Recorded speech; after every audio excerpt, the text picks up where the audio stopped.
Right. Okay. அஸ்ஸலாமு அலைக்கும். So நாங்கள் இன்றைக்கு வந்து பாஸ் பேப்பர் கேள்வி ஒன்று தான் பார்க்க போகிறோம். பாஸ் பேப்பரில் 2022 23 இந்த வருஷத்துக்கான பேப்பர் தான் நாங்கள் பார்க்க போகிறது. ஸோ இதில் வந்து பார்ட் டூ கேள்வி ஒன்று இன்றைக்கு செய்வோம். இங்கே வந்து இதில் 4வது கேள்வி.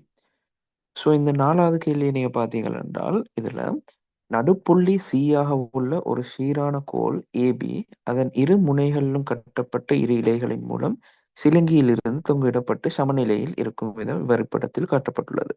ஸோ இங்க வந்து ஒரு பலகை உண்டு. அந்த பலகை வந்து ஒரு கோல் உண்டு, சீரான கோல் என்று சொல்லியிருக்கிறது. அப்ப சீரான கோல் என்று நீங்க விளங்கிக்கொள் என்று சொல்றதுல இது நீங்க என்ன விளங்கிக் கொள்ளணும் என்றால், ஒரு சீரான கோலாக இருந்தென்றால், அதாவது இது 1 மீட்டர் கோலாக இருந்தென்றால் இதுட நடுவுல வந்து சரியாக எத்தனை ஈக்கும்? அரைவாசாக பிரிவடைஞ்சு ஈக்கும். சரியா? இங்கல 0.5 இங்கல 0.5ஆக ஈக்கும். அதுதான் இங்க சி வந்து நடுப்புள்ளியா இருந்தால் என்ன செய்யும்? ஒரு சீரான கோலாக இருந்ததுன்னா அந்த சீரான கோல் சம பாதிகளாக அது எங்களுக்கு என்ன செய்ய இயலும்? பிரிக்கிறதுக்கு இயலும். சரியா? ஸோ இங்க வந்து இதுல அடுத்த பாயிண்ட் கவனிக்க வேண்டியது என்னன்னா சமநிலையில் இருக்கும். சமநிலை என்றால் நீங்க ஒரு பாயிண்ட் தெரிஞ்சுக்கொள்ளணும். விளைவுள் விஷயம் என்ன? பூஜ்ஜியம். ஸோ இப்ப இங்க வந்து சமநிலையில் ஒரு பொருள் ஈக்கணும்னா அந்த பொருளை தாக்குற விளைவுள் விசை பூஜ்ஜியமா ஈக்கணும். ஸோ நாங்க வந்து இங்க உதாரணத்துக்கு இதுல தொழிற்படுற விசைகளை வந்து எங்களுக்கு குறிக்க சொல்லி முதலாவது கேள்வியில கேட்டிருக்கிறேன். ரோம் இலக்கம் 1ல அம்புக்குறிகளை பயன்படுத்தி விசைகளை குறிக்கட்டாம். ஸோ இங்க வந்து எங்களுக்கு தொழிற்படுற விசைகள் என்னென்றால் இதுல சொல்லியிருக்கிறான் என்ன? கோளின் நிறை W ஆம். அதே போல இலைகளில் ஏற்படும் இழுவைகளின் T1 T2 ஆம். சரியா? அப்ப எங்களுக்கு தெரியும் கட்டாயம் பொருள் இது ஒரு சீரான கோள். ஆகவே நிறை வந்து சரியாக மையத்துல தொழிற்படும். ரைட்? நிறை வந்து மையத்துல தொழிற்படும் சீரான கோளண்டத்தால. ஆகவே அது வந்து W என்று நோட் பண்ணணும். அதே போல இவர் வந்து இந்த W என்ற நிறை காரணமாக இந்த நிறை என்ன செய்யும்? இந்த இலைகளை என்ன செய்யும்? கீழ் நோக்கி இழுக்குமா? மேல் நோக்கி தள்ளுமா? கீழ் நோக்கி இழுக்கும். அப்ப இந்த கோல் இலைய வந்து என்ன செய்யும்? இலைய கீழ் நோக்கி இழுக்கும். சரியா? அப்ப நீங்க என்ன நினைப்பீங்க? இந்த இலையில கீழ் நோக்கி தானே விஷம் வரணும். ஏன்டா இலைய வந்து அந்த சிலுங்கிய வந்து கீழ் நோக்கி தானே இழுக்கிறது. ஆகவே கீழ் நோக்கி நம்புக்குறிதான் வரணும்னு நீங்க நினைக்க வேண்டும். ஆனால் இந்த கவனிக்கக்கூடிய பாயிண்ட் என்னென்றால் இங்க உங்களுக்கு விஷயங்களை குறிக்க சொல்லிக்கிறது எதுல? கோளின் மீது. ரைட்? கோல்ல தொழிற்படுற விஷயங்களை தான் குறிக்க சொல்லியிருக்கிறேன். அப்போ ஆல்ரெடி நான் கோல்ல தொழிற்படுற விஷயாக நிறை பாரத்தை குறிச்சிக்கிறேன். இப்ப இந்த இலைய வந்து இந்த சிலுங்கிய இந்த பாரம் என்ன செய்யும்? கீழ் நோக்கி இழுக்கும். அப்ப சிலுங்கிய கீழ் நோக்கி இழுக்கும்னா சிலுங்கியில தொழிற்படுற விஷயம் என்ன? கீழ் நோக்கி. சிலுங்கிய கீழ் நோக்கி இழுக்குது. இப்ப பதிலுக்கு நியூட்டன் 3ஆம் விதிப்படி சிலுங்கி என்ன செய்யணும்? இந்த பொருள் சிலுங்கிய கீழுக்கு இழுக்குதுண்டா சிலுங்கி என்ன செய்யணும்? பொருளை மேலுக்கு இழுக்கணும். ஆகவே எனக்கு இங்க வேண்டியது என்னென்றால் இங்க நான் குறிக்க வேண்டியது என்னென்றால் இலைகளால இந்த சிலுங்கியால கோல் வந்து எந்த பக்கம் இழுபடும்? அது மேல் நோக்கி இழுபடும். ரைட்? ஏனென்றால் இந்த நிறை வந்து சிலுங்கிய கீழ் நோக்கி இழுக்குது. ஆகவே சிலுங்கியில தொழிற்படுற விஷயம் கேட்டா உங்களுக்கு என்ன சொல்லும்? அதை நான் ரெட்டால மார்க் பண்றேன். சிலுங்கியில பொருளால தொழிற்படுற விஷயம்னு சொல்லி கேட்டால் என்ன? கீழ் நோக்கி என்ன செய்யும்? சிலுங்கியை இழுக்கும். ஆனா கேட்டது என்ன? பொருள்ல தாக்குற விசை. ஆகவே பொருள்னா என்ன? கோல்ல தாக்குற விசை.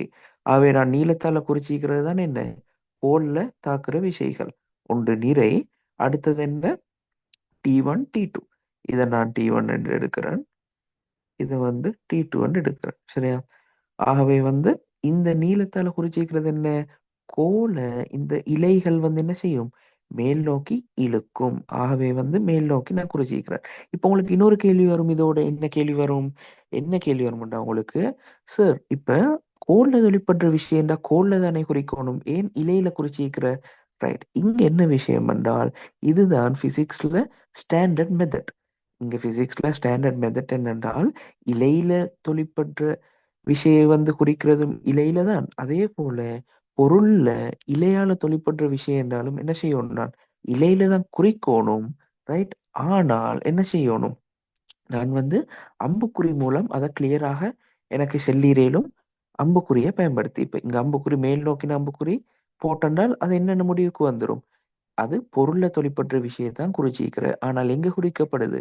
இலையில தான் குறிக்கப்படுது. சரியா? அப்ப அதுக்குன்னு ஒரு காரணம் உண்டு இல்ல. அது ஏன் அப்படி போட்டு காட்டுறேன்றால் இது இந்த நியூட்டன்ட 3ஆம் விதிப்படி இந்த சிவப்பு கலரால காட்டிக்கிறது என்ன? அந்த இலைய அந்த சிலுங்கிய பொருள் கீழ் நோக்கி இழுக்குதுன்னு சொல்லியும், அடுத்து வந்து சிலுங்கி வந்து என்ன செய்யும்? பொருள மேல் நோக்கி இழுக்கும். சரியா? அப்ப சிலுங்கிய கீழ் நோக்கி இழுக்கிறதால தான் சிலுங்கி பொருளை மேல் நோக்கி இழுக்கும் சொல்லி காட்டுறதுக்காக வேண்டிதான் இதே இடத்துல குறிச்சிக்கிறது. சரியா? அதுக்குன்னு சொல்லி வேற எந்த இதுவும் இல்ல. அப்ப நீங்க நல்லா விளைவிக்கோங்க. நான் இதுல நீளத்தால குறிச்சிக்கிறது எல்லாமே என்ன? பொருள்ல தாக்குற விஷயத்தான் குறிச்சிக்கிறேன். சரியா? ஸோ நான் குறிச்சு மட்டும் போதாது, கட்டாயம் அவன் தந்திக்கிற அந்த பேரை போடணும். W1 W, T1 T1, T2 T2 அதெல்லாம் போடணும். ரைட். அப்ப எங்களுக்கு ஏ பாட்டுக்கு ஆன்சர் சரிதானே? ரைட். சாரி. முதலாம் பாட்டுக்கு. இப்ப 2ஆம் பாட்டு கேட்டிருக்கிறேன். T1க்கும் T2க்கும் இடையில் உள்ள தொடர்புடையமே யாது? ரைட். இப்ப பாருங்க என்ன விஷயம் என்றால், எங்களுக்கு தெரியணும் T1 T2 சரியா? T1 T2 ரெண்டும் 2 முனைகள்ல என்ன செஞ்சிருக்கிற? கட்டப்பட்டிருக்கிற. சரியா? ஒரு ஆளுமே வந்து என்ன அந்த வித்தியாசமான தூரங்கள் இல்ல. நீங்க மத்திய பார்த்தனா சென்டரை பார்த்தென்றால் சென்டர்ல இந்த இவர் இருக்கிற தூரம் உண்டு, இவர் இருக்கிற தூரம் உண்டு, நீளம் உண்டு. ஏன்? இது நான் சொல்றேன் 1 மீட்டர் வைங்க. சியிலிருந்து பிக்கானது, சியிலிருந்து ஏக்கானதும் என்ன 1 மீட்டரா தான் நீக்கும். ஏன்? சீரான கோல். சீரான கோள்ன்றது என்ன முக்கியமான பாயிண்ட். ஆகவே என்ன சொல்லுவோம், இந்த நிறை இந்த நிறை வந்து ரைட் இந்த நிறை வந்து என்ன செய்யப்படுது? இந்த கீழ்நோக்கின விசை நிறை மேல் நோக்கின விசை T1 T2 ஆகியவற்றால் என்ன செய்யப்படுது? தாங்கப்படுது. இப்ப கேட்ட கேள்வி என்னென்றால் W வச்சு கேட்கல, T1 T2 பத்தி மட்டும் யோசிக்கட்டாம். அப்ப நீங்க என்ன யோசிக்கணும்? இங்க சீரான கோள். அதே போல ஒரே இடத்துல தான் கட்டப்பட்டிருக்கிற மத்தியிலிருந்து சம தூரத்துல தான் கட்டப்பட்டிருக்கிற 2 சிலிங்கியும். சரியா? அதே போல வந்து 2 சிலிங்கியும் ஒரே மாதிரியான ஆட்கள். ஆகவே என்ன செய்யணும் இங்க? தூரமும் மாறல்ல. ஆகவே என்ன செய்யும்? இந்த T1, T2 2மே என்ன? பெருமானத்துல சமனாக இருக்கும். ஆகவே தொடர்புடைமை என்ன? T1 சமன் T2. W பத்தி இங்க பேசுறல்ல. அத பத்தி கேட்கல தானே. ரைட். 3வது கேட்டிருக்கிறத பாருங்க. T1, T2, W ஆகியவற்றுக்கு இடையில் உள்ள தொடர்புடைமையை ஒரு சமன்பாட்டை கொண்டு எழுதுக. ஆகவே இப்ப W பத்தி யோசிக்கணும். எங்களுக்கு தெரியும் இங்க என்ன சொல்லியிருக்கிற? சமநிலை வரும்னு சொல்லியிருக்கிறா இல்லையா? சமநிலை வருமா? சமநிலை வரணும் என்றால் மேல் நோக்கின விஷயங்கள் கீழ் நோக்கின விஷயக்கு என்ன செய்யணும்? சமனா வரணும். ஆகவே இங்க மேல் நோக்கின விஷயம் யாரு? T1 சக T2. மேல்நோக்கின விஷயங்களை கூட்டிப்பட்டால் அது சமனாயிக்கணும் என்ன? கீழ்நோக்கின விஷயம் யாரு? நீரை. ஆகவே வந்து என்ன செய்யும்? இதுதான் இதுக்கான சமன்பாடு. சரியா? T1 T2 கூட்டினால் அது Wக்கு சமனாக வரும். சரியா? ரைட். இப்ப கேட்ட கேள்வி என்ன? மேற்குறித்த கோளின் திணிவு 200 கிராமாம். அப்ப 200 கிராம் என்றால் முதலாவது கேள்வி கேட்டிருக்கிற நியூட்டன்ல செல்லட்டாம். அதாவது திணிவை தந்திருக்கிறான் 200 கிராம். அதை யாராக மாத்தட்டாம்? நிறையாக மாத்தட்டாம். அப்ப எப்படி கிராம நீங்க வந்து என்ன செய்யணும்? அப்ப இப்ப உங்கள்ட்ட கேட்டிருக்கிறது கிராம வந்து கிலோகிராமுக்குள்ள மாத்தணும். கிராம வந்து நீங்க மாத்தணும் நியூட்டனுக்கு. என்ன சொல்லுங்க? 1 கிலோகிராம் நாங்க என்னன்னு படிச்சிருக்கிறோம்? 1 கிலோகிராம் எத்தனை நியூட்டன்? 10 நியூட்டன். எப்படி வந்தது அது? திணிவ 10ஆல பெருக்கினென்றால் அது நியூட்டனாக மாறும். ஆனா திணிவு எதுல ஈக்கோணும்? கிலோகிராமில் ஈக்கோணும். ஆக இங்க 200 கிராம்ல நீக்கிற. அப்ப ஃபர்ஸ்ட் வேல என்ன தெரியுமா? இந்த ஃபர்ஸ்ட் வேல வந்து 200 கிராம் வந்து எத்தனை கிலோகிராம் சொல்லி பார்த்துக்கணும். சரியா? அப்ப அது எத்தனை வரும்? 0.2 கிலோகிராம். 2 so 0.2 kilogram. இப்ப உங்களுக்கு என்ன செய்ய தெரியும்? நியூட்டனுக்கு மாற்றத்துக்கு 10ஆல பெருக்கோணும்னு சொல்லி தெரியும். ஆகவே 0.2 10ஆல பெருக்கினா என்றால் எத்தனை? 2 நியூட்டன் என்று சொல்லி ஆன்சர் வரும். ஆகவே நிறை 2 நியூட்டன். அடுத்தது T1, T2 ஆகியவற்றின் பெருமானங்களை நியூட்டனில் தருகன்னு சொல்லி கேட்டிருக்கிறேன். சரியா? என்ன சொல்லுவோம்? T1ம் T2ம் சமனா இல்லையா? அத நாங்க 2வது கேள்வியிலே பார்த்துட்டோம். என்ன? T1 T2க்கு சமன். ஆகவே நீங்க என்ன செய்யணும்? T1ம் T2ம் சமன் என்றால் இங்க T2க்கு பதிலாக T1 போடலுமா இயலாவா? இயலும். ஏன்? T2 T1 சமன் தானே. ஆகவே என்ன சொல்லுங்க? 2 T1 T1 சக T2 நான் அந்த T2க்கு பதிலா T1 போட்டா என்ன செய்யணும்? 2 T1 சொல்லி கூட்டிப்பட்டு அது சமன் எத்தனைக்கு வரும்? நியூட்டன் எத்தனை? 2 நியூட்டன். ஆனா 2 நியூட்டன். ஆகவே வந்து என்ன சொல்லுங்க, 2 வெட்டிப்பட்டால் T1 எத்தனை வரும்? T1 1 நியூட்டன் என்று வரும். ஆகவே T1 எத்தனை? 1 நியூட்டன். உங்களுக்கு விளங்காத மாதிரி இருந்தானே நீங்க கொஞ்சம் போஸ்ட் பண்ணிட்டு கொஞ்சம் முன்னுக்காக்கி பாருங்க, உங்களுக்கு கிளியரா விளங்கும். நான் முக்கியமானதெல்லாம் சொல்லியிருக்கிறேன். சரியா? ஆகவே இப்ப இந்த சமன்பாட்டுல என்ன தெரியும்? நீங்க T2க்கு பதிலா T1 கொண்டாந்து போட்டு T1 எத்தனை கண்டுபிடிச்சிட்டு 1 நியூட்டன் கண்டுபிடிச்சிட்டு. ஆகவே இதே சமன்பாட்டுல நீங்க போட்டீங்கள் என்றால் T1 1 நியூட்டனா இருந்தால் T2 எத்தனையா ஈக்கோணும்?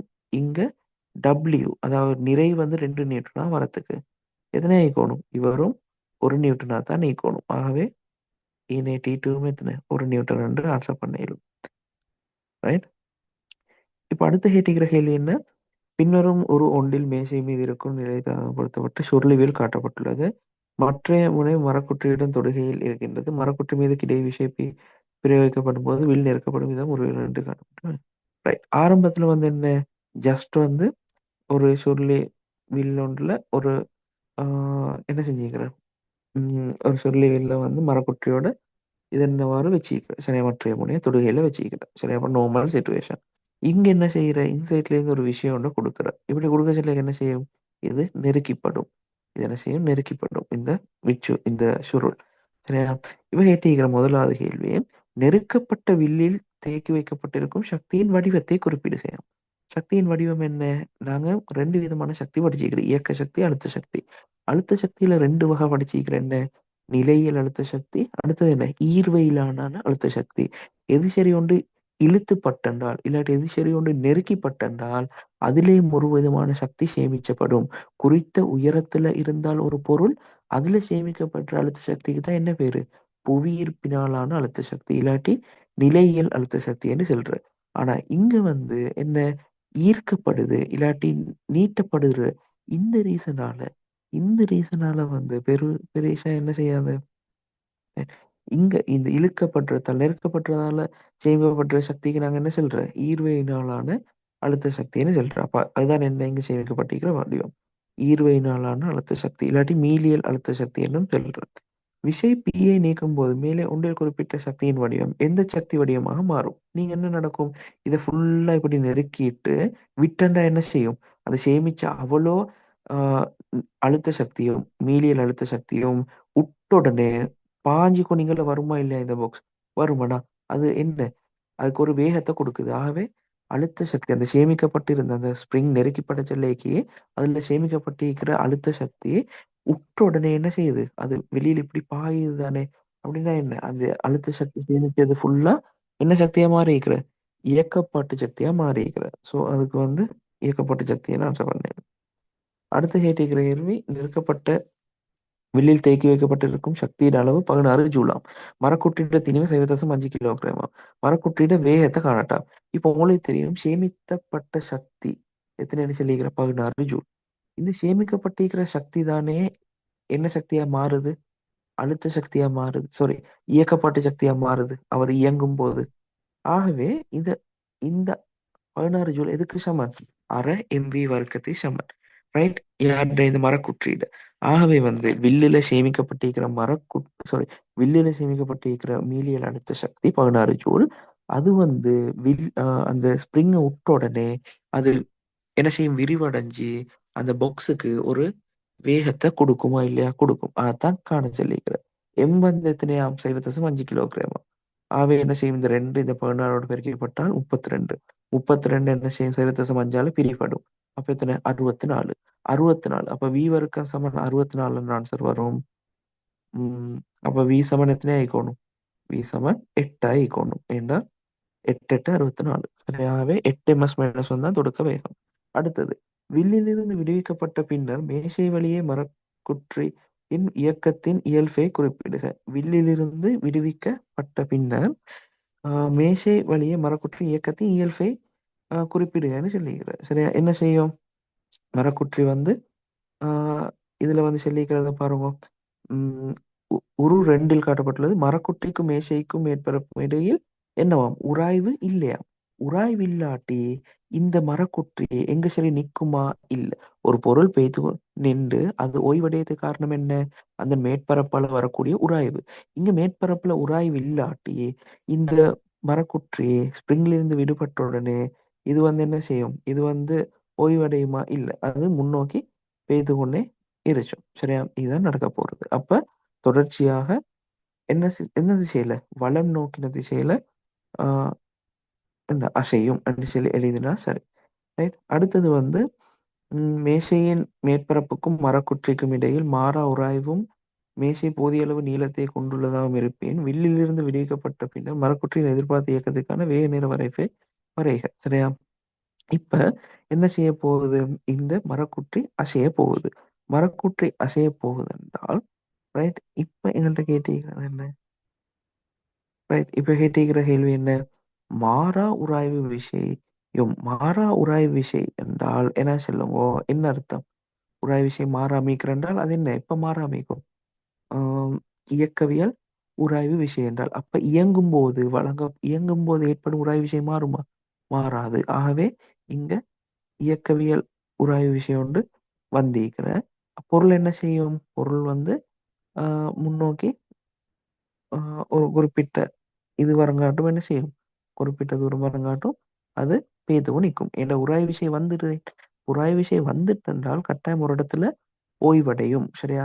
அப்ப இப்ப கேட்டிருக்கிற கேள்வி என்ன? வேக நிற வரைவு வரையட்டாம். என்ன சொல்லுவோம்? நீங்க ஃபுல்லா நெருக்கிட்டு ஸ்ப்ரிங்கை ஃபுல்லா நெருக்கிட்டு விட்ட உடனே வேக நிற வரைவு தானே வரைய போறது நீங்க. ஆரம்பத்துல வேகம் ஒன்று வருமா இல்லையா? ஆ நெருக்கிட்டு விடும்போது அது ஒரு வேகத்தை கொடுக்குமாண்ணா அதுக்கு. அப்ப ஆரம்பத்துல வேகம் உண்டிக்கும். அந்த வேகம் என்ன செய்யும் இப்ப? இப்ப உராய்வு விசை வருதென்றால் வேகம் குறையுமா?